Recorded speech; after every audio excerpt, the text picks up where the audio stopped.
And good morning, everybody. It's time now for Putnam County Today here on 94.3 WREB. With us this morning, Mayor of Greencastle, Sue Murray. And, first off, I want to talk a little bit about Celebrate 4, because we're starting to get into summer. And we're getting close. We have our last meeting. Thinking about that.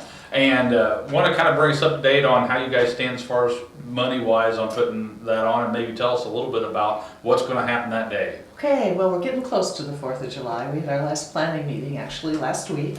We're getting close to our goal. We have fireworks cost us $10,000 a year, so we know that's a flat amount that we have to raise.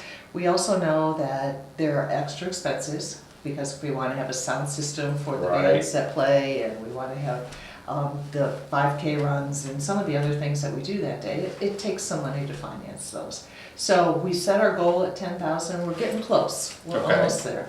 So we're feeling good about that, and we'll certainly feel very proud of the fact that this event is supported as well as it is by the whole community. We're not at a point in time where we could ever think of using tax dollars to fund it, so these donations are extremely critical in terms of being able to put together a day filled with all kinds of activities. Exactly. So we'll be starting at 7:30 in the morning. Bright and early. Bright and early.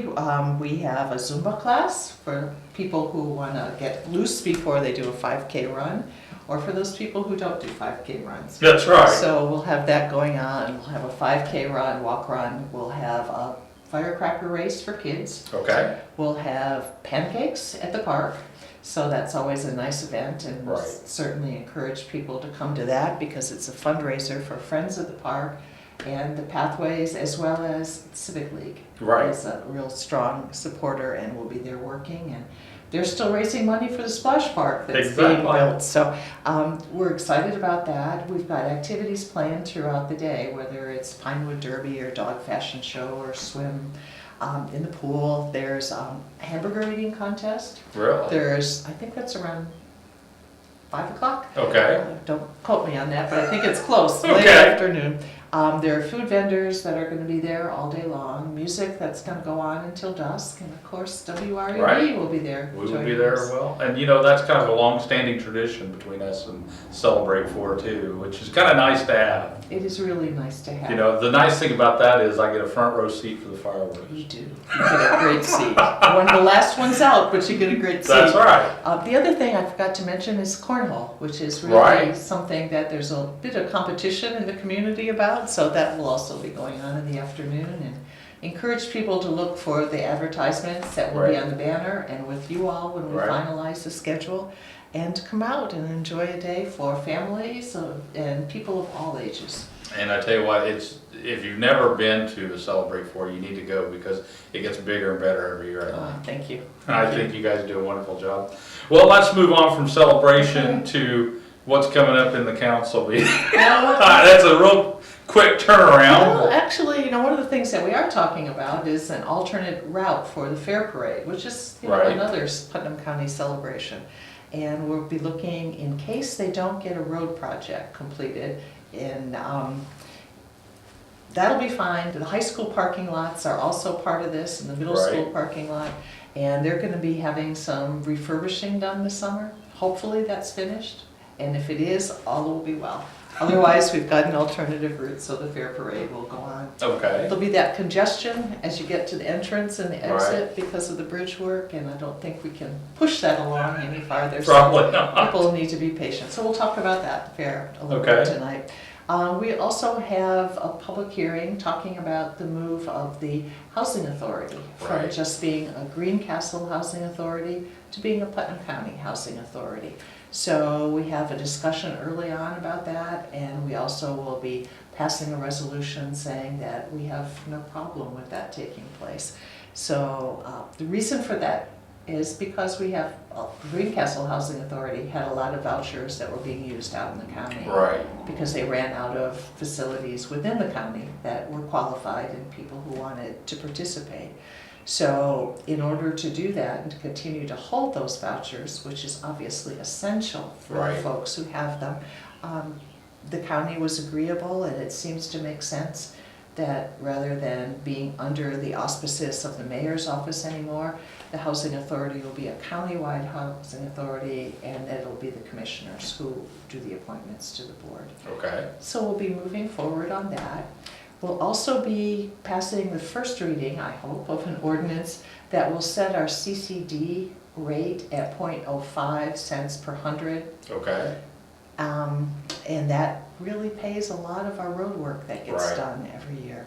So every year, if you don't do that periodically, it continues to slip down. And DLGF, Department of Local Government Financing, has a calculator that tells how much you're going to get. We had requested $300,000 this year, and we got just above $240,000. So, you know, we would like to be able to recoup as much of that as possible. Sure. Because most certainly this was a difficult winter on our roads, and it would be nice to have extra dollars to help take care of those repairs and make some capital purchases as they're needed. And I think a lot of communities are in the same situation. Oh, as absolutely, we they're are in affected the Greencastle. same way. You know, not only are you working with less tax dollars, but a really hard winter on the roads really took a lot of toll on these It roads. did, it did. It took a lot of toll on the roads, and, you know, our Department of Public Works has been doing a lot of patching and wedging. We haven't gotten a road project out this year yet, but we're gonna be taking bids in from that, and we'll know exactly which roads we can afford to do. And Brad Phillips, who's the Commissioner of Public Works, works diligently to try and spread that out Right. all through the 4 wards, so no one feels like they're being neglected. We recognize we don't have nearly as much money as we would like to Right. do all the road work that needs to be done. But Brad, again, works really hard to make sure that he prioritizes and he tries to get a little help spread everywhere. Now, anything else coming up tonight? No, of course there is, whoa, huge.